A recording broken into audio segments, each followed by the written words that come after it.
ज्या ज्या वेळेला पैसे मिळायला लागतात ना त्यावेळेला त्याचे मूळ अधिकारी त्यातनं निघून जातात. म्हणजे कुंभारकामात वीट धंद्याला पैसे मिळायला लागले की नाही की विटाची भट्टीवाले सगळे श्रीमंत होतात. हे खरं नाही. मशीनवर टाटानं खुरपी तयार करल्यावर लव्हारानं काय करायचा हा प्रश्न असतो. कारण लव्हाराच्या विरोधात असं कारस्थान, धनगराच्या विरोधात असं कारस्थान का होतं?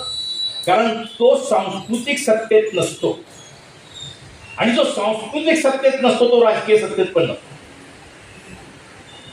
नुसते गट आणि गर्दी जमा करून आपले प्रश्न सुटत नसतात. त्याला लिहितं व्हावं लागतं, त्याला बोलतं व्हावं लागतं. भारतामध्ये 2 गणना प्रमुख होत्या प्राचीन काळामध्ये. म्हणजे गणिताचा जर विचार केला तर एक सातमान पद्धती आहे जी स्त्री राज्यांची होती. ते नवमान पद्धतीने वापरत होते. खड्यानं खेळताना बायका वापरत की 9 खाऊ 7 भात,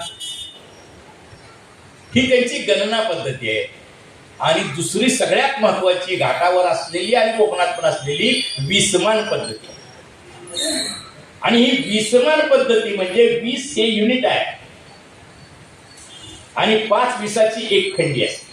मग मोजताना 1 इसा 2 इसा 3 इसा 4 इसा असं मोजतो आपण. आणि हे सगळ्या पोरांना यावं धनगराच्या मागे असलं तरी 20 पर्यंत मोजायला आलं पाहिजे, किमान 20 पर्यंत मोजायला आलं पाहिजे.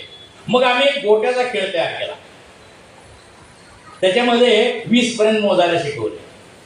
एक लंकाजा दुब्बी राजा तिराणी भोजे 4 चौकटी 5 पांडव 6 झेंडू 7 कोतळे 8 नल्ले 9 किल्ले 10 गिलाशा 11 तराटा 12 मराठा असं 20 प्रकापर्यंत. म्हणजे प्रत्येक पूर्ण निदान 20 पर्यंत मोजलं पाहिजे आणि 20च्या पटीत त्यानं मोजलं पाहिजे. ही गणिताची सुरुवात आहे, ही व्यवहाराच्या गणिताची सुरुवात आहे. आणि इथला अडाणी माणूस जेवढा हुशार असतो तेवढा शिकलेला नसतो. आणि भाजीवाली सुद्धा इथल्या प्राध्यापकापेक्षा जास्त हुशार असतं. ते शहाणपण व्यवहारात आलेलं असतं, धनगराचं शहाणपण व्यवहारात आलेलं असतं, शेतकऱ्याचं शेतमजुराचं शहाणपण व्यवहारात आलेलं असतं. आणि या सगळ्या मागं एक समूह जीवन असतं.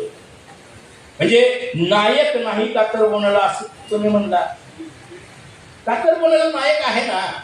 भरताच्या समीक्षेच्या शास्त्राच्या भाषेत नाही आहे नायक, किंवा युरोपियन समीक्षेच्या भाषेत नायक नाही आहे. म्हणजे राजाचा पोरगा, गोरापान दिसणारा, तो सुंदर सगळे गुण असणारा, राजकन्येवर प्रेम करणारा, हे अभिजनांचे निकष आहे.